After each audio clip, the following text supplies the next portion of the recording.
Potential Democratic 2028 contenders are set to address the Munich Security Conference, leveraging the world stage to elevate their standings before an audience of European leaders who are reeling from what some conference officials say is the Trump administration's wrecking ball approach to the international order. Joining us now, MS Now senior White House reporter Vaughn Hilliard, and Basil Smykel is still here with us. Vaughn, this is one of the most high-profile foreign policy events on the calendar. What's the significance of seeing these leaders there?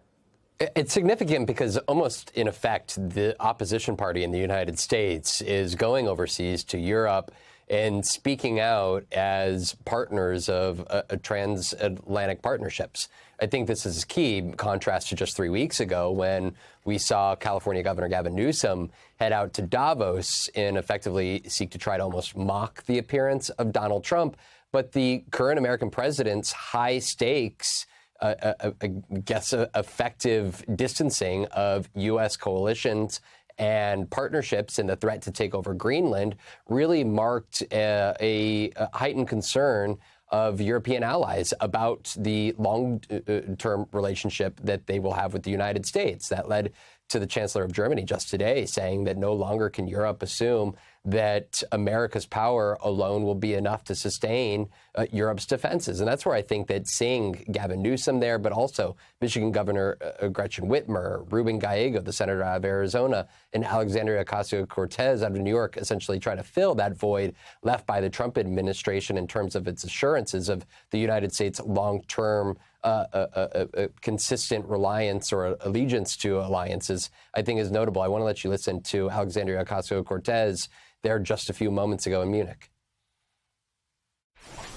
What we are seeing over the last 8 years, I think, has been a growing recognition that of those past errors that go back, that include military interventionism in the Iraq War, that include a recognition of NAFTA as a failed policy for many rural and working class communities. And now I think we are moving in this direction of increased recognition that we have to have a working class centered politics if we are going to succeed, and also if we are going to stave off the scourges of authoritarianism.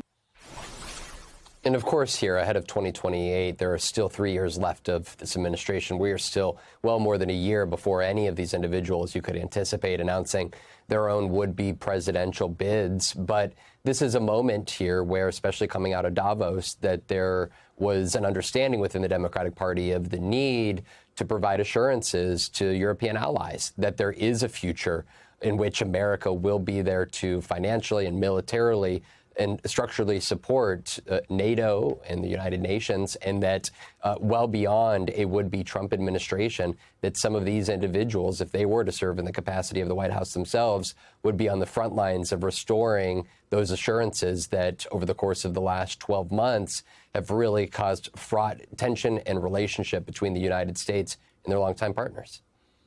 Vaughn Hilliard, thank you.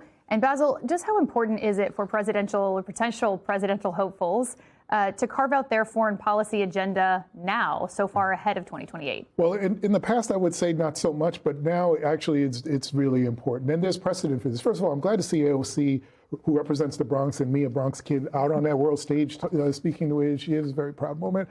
But, you know, it is an important time, and there's precedent for this because Barack Obama, during his presidential campaign, went out to Germany, if I remember correctly.